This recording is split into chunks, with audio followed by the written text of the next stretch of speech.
Hello दोस्तों, मैं doctor Munish Beniwal स्वागत करती हूँ आप सभी का हमारे यूट्यूब चैनल इंस्टाग्रेड में।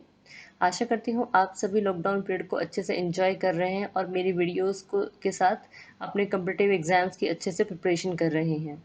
और अगर अभी तक आपने मेरे चैनल को सब्सक्राइब नहीं किया है तो लाल बटन को प्रेस करके सब्सक्राइब जरूर करें ताकि आपको मेरे डेली के वीडियोज़ की नोटिफिकेशन आती रहे। और current affair daily dose series में आज हम डिस्कस करेंगे 3 जून 2020 की करंट टॉपिक्स को। दोस्तों, हमारे करंट अफेयर टुडे का आज का पहला क्वेश्चन है, हाल ही में 2 जून को किस राज्य का स्थापना दिवस मनाया गया है? हाल ही में 2 जून को किस राज्य का स्थापना दिवस मनाया गया है?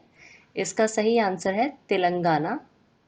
इस टॉपिक को डिटेल में डिस्कस करते हैं। तेलंगाना गवर्नमेंट ने 2 जून को सेलिब्रेट किया है as a Telangana formation day, यानी तेलंगाना स्थापना दिवस के रूप में 2 जून को सेलिब्रेट किया है। जो तेलंगाना को एक सेपरेट स्टेट बनाने का प्रस्ताव 2013 में रखा गया था मनमोहन सिंह के कार्यकाल में, और फाइनली 2 जून 2014 को तेलंगाना को एक as a separate state inaugurate किया गया।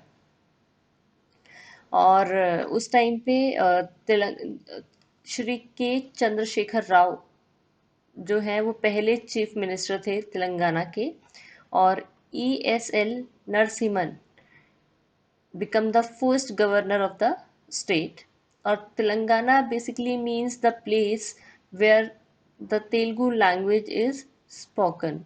ऐसा राज्य जहाँ पे तेलुगु लैंग्वेज बोली जाती है। और इसी टॉपिक से हमारे कुछ और इम्पोर्टेंट क्वेश्चंस बनते हैं, जैसे तेलंगाना की कैपिटल क्या है? इसका आंसर है हैदराबाद। और तेलंगाना की ऑफिशियल लैंग्वेज कौन सी है? इसका सही आंसर है तेलुगु। तो इसी के साथ मैं आपको बताना चाहूँगी कि 2 जून को तेलंगाना गवर्नमेंट ने सेलिब्रेट किया है एज ए तेलंगाना स्थापना दिवस के रूप में। आज का हमारा अगला क्वेश्चन है, हाल ही में किस बैंक ने डिश टीवी के 24.19% स्टेक एक्वायर किए हैं? इसका सही आंसर है येस बैंक। हाल ही में येस बैंक लिमिटेड ने डिश टीवी इंडिया लिमिटेड, जो कि एक कॉरपोरेशन है direct to home television service की इंडिया में, उसके 24.19% स्टेक में हिस्सेदारी का अधिग्रहण किया है, जो कि डिश टीवी और कुछ अन्य कंपनियों द्वारा कर्ज के रूप में गिरवी रखे गए 44.53 करोड़ के शेयरों का अधिग्रहण किया गया है। और इसी के साथ इसमें कुछ इंपॉर्टेंट क्वेश्चंस बनते हैं, जैसे येस बैंक का हेडक्वार्टर कहाँ स्थित है? इसका आंसर है मुंबई, महाराष्ट्र। और दूसरा है येस बैंक के MD एंड CEO कौन है?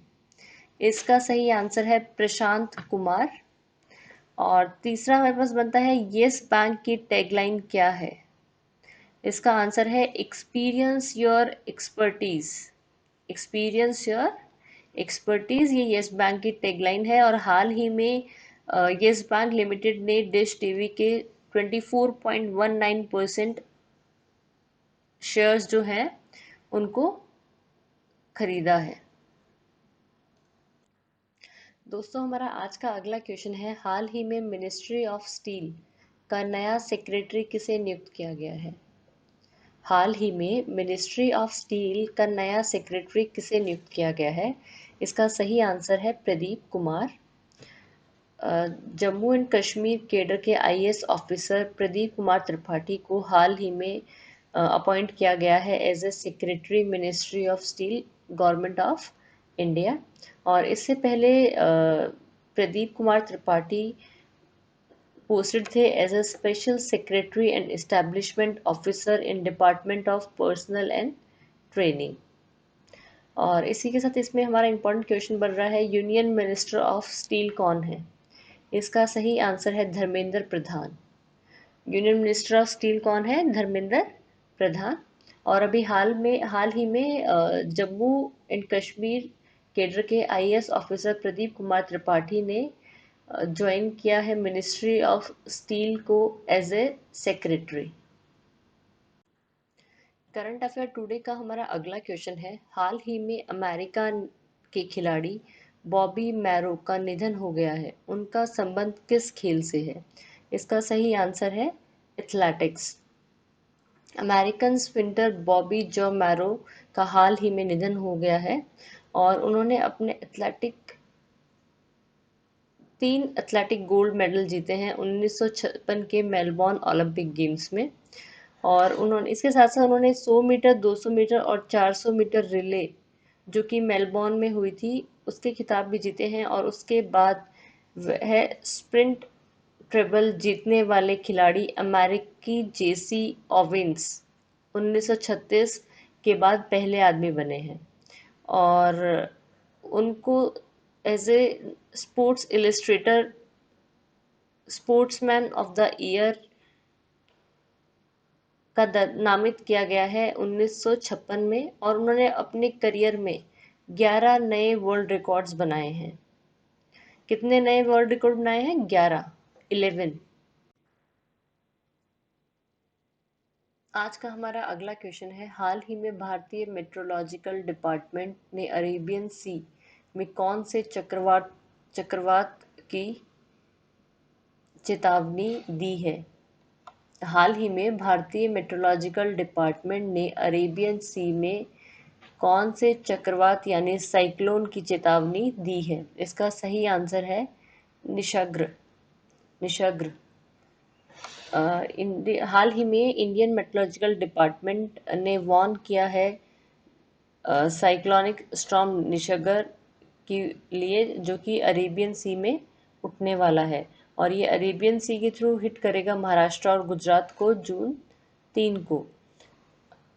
और जो ये साइक्लोनिक स्टॉर्म है, ये फर्स्ट ट्रॉपिकल साइक्लोन हो सकता है पिछले 129 ईयर्स में, जो हिट करेगा महाराष्ट्र को in the month of June. और इस साइक्लोन के तहत स्ट्रॉन्ग विंड्स और हैवी रेनफॉल का अंदाज़ा लगाया जा रहा है इन कोस्टल महाराष्ट्र एंड गुजरात। इस टॉपिक से रिलेटेड हमारे कुछ और इंपॉर्टेंट क्वेश्चंस बनते हैं, जैसे director general of metrology Indian meteorological department, इसका आंसर है मृत्युंजय मोहपात्रा। दूसरा बनता है इंडियन मेट्रोलॉजिकल डिपार्टमेंट हेडक्वार्टर्स कहाँ स्थित है? इसका सही आंसर है new Delhi. Current affair daily dose series का हमारा अगला क्वेश्चन है, हाल ही में चैंपियंस टेक्नोलॉजी प्लेटफॉर्म किसने लॉन्च किया है? हाल ही में चैंपियंस टेक्नोलॉजी प्लेटफॉर्म किसने लॉन्च किया है? इसका सही आंसर है नरेंद्र मोदी। इस टॉपिक को हम डिटेल में डिस्कस करते हैं। प्राइम मिनिस्टर नरेंद्र मोदी ने हाल ही में एक टेक्नोलॉजी प्लेटफॉर्म लॉन्च किया है जिसका नाम है चैंपियंस। चैंपियंस की फुल फॉर्म है creation and harmonious application for of recent processes for increasing the output and national strength. क्या फुल फॉर्म है? Creation and harmonious application for of recent processes for increasing the output and national strength. और basically ये portal जो है ये help करेगा जितनी भी छोटी छोटी इकाई हैं उन्हें बढ़ाने के लिए, जो भी जिस भी टाइप की रिक्वायरमेंट है, चाहे एनकरेज करने की, चाहे सपोर्ट करने की, हेल्प करने की, या hand holding capacity, man power provide करेगा, उस तरह की सारी प्रॉब्लम्स के लिए उनका साथ देगा, उनके लिए आवश्यक जो भी प्रयास होंगे वो करेगा। और दूसरा जो ये इन छोटी इकाई हैं, जितनी भी छोटी इकाई हैं, इनके लिए एक वन स्टॉप सॉल्यूशन की तरह काम करेगा। छोटी इकाइयों में जैसे हमारा आता है MSME मिनिस्ट्री। दूसरा है इसके डिटेल ऑब्जेक्टिव्स क्या हैं चैम्पियंस के।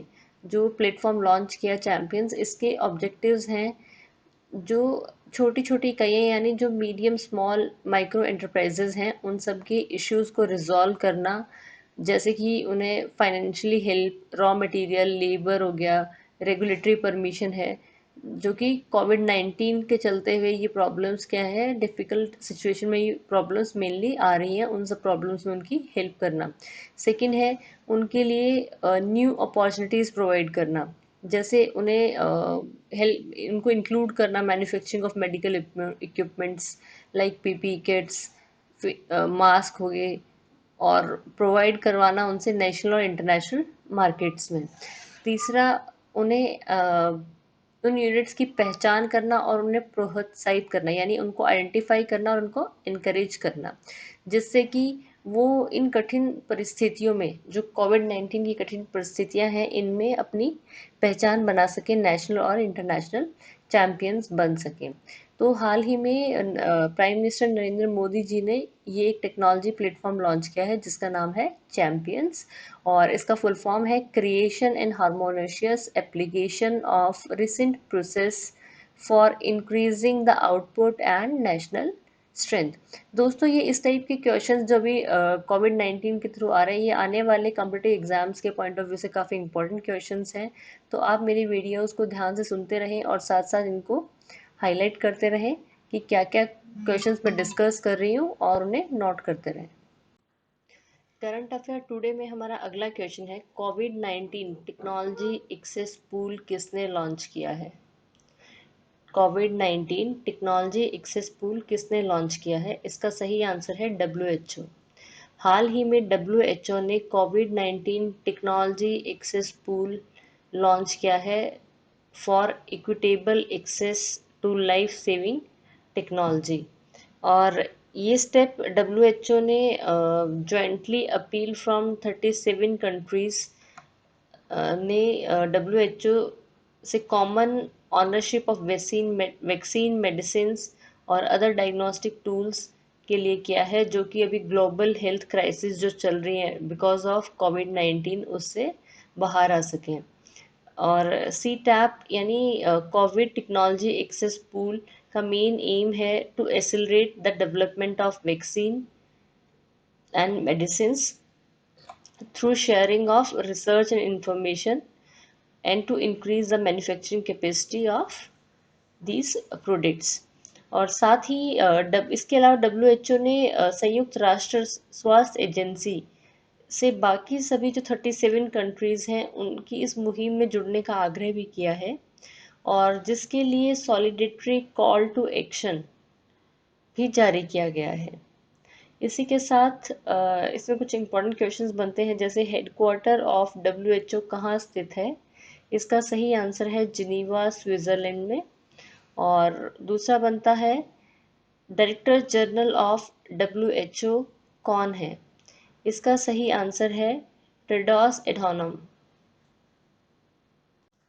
दोस्तों, हमारा आज का अगला क्वेश्चन है, हाल ही में जारी Forbes list of the top 100 highest paid athletes में एकमात्र क्रिकेटर कौन है? इसका सही आंसर है विराट कोहली। विराट कोहली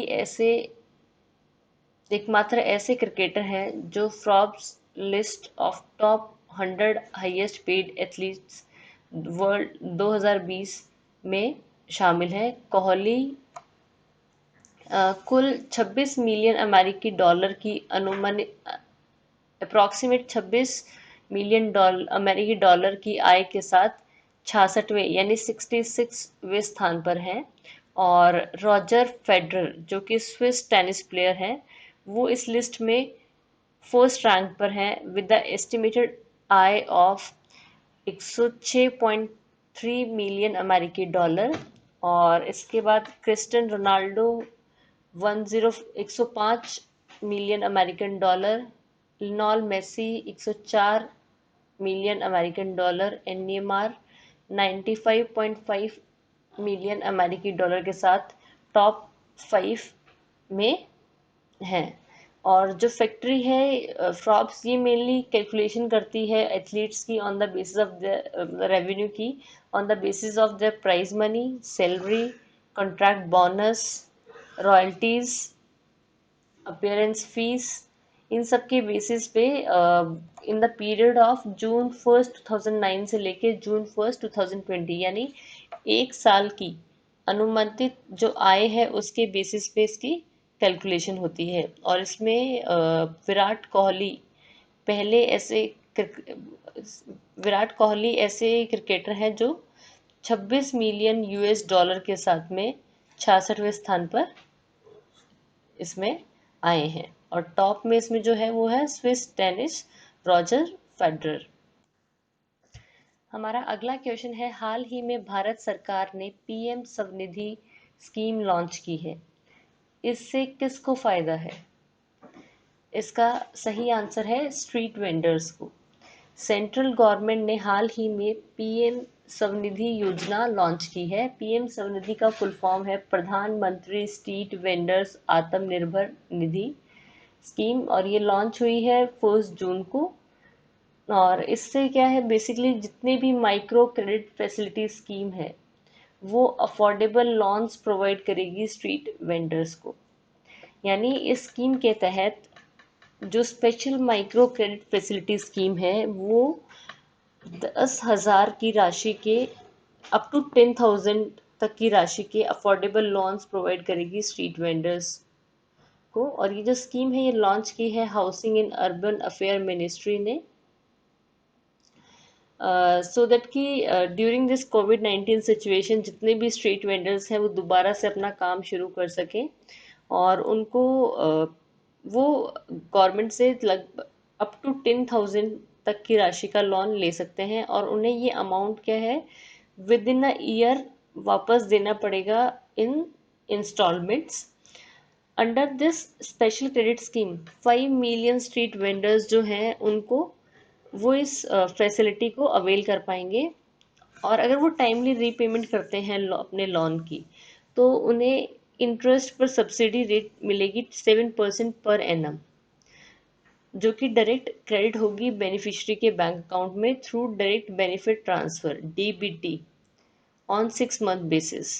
तो ये हाल ही में पीएम स्वनिधि स्कीम लॉन्च की है for street vendors. PM Svanidhi का फुल फॉर्म है प्रधानमंत्री street vendors Atmanirbhar Nidhi scheme, और ये लॉन्च हुई है 1 जून को। मेरी वीडियो को ध्यान से सुनने के लिए धन्यवाद दोस्तों। आशा करती हूँ आप सभी को मेरा वीडियो पसंद आया होगा और आप इसे लाइक और शेयर ज़रूर करें। धन्यवाद।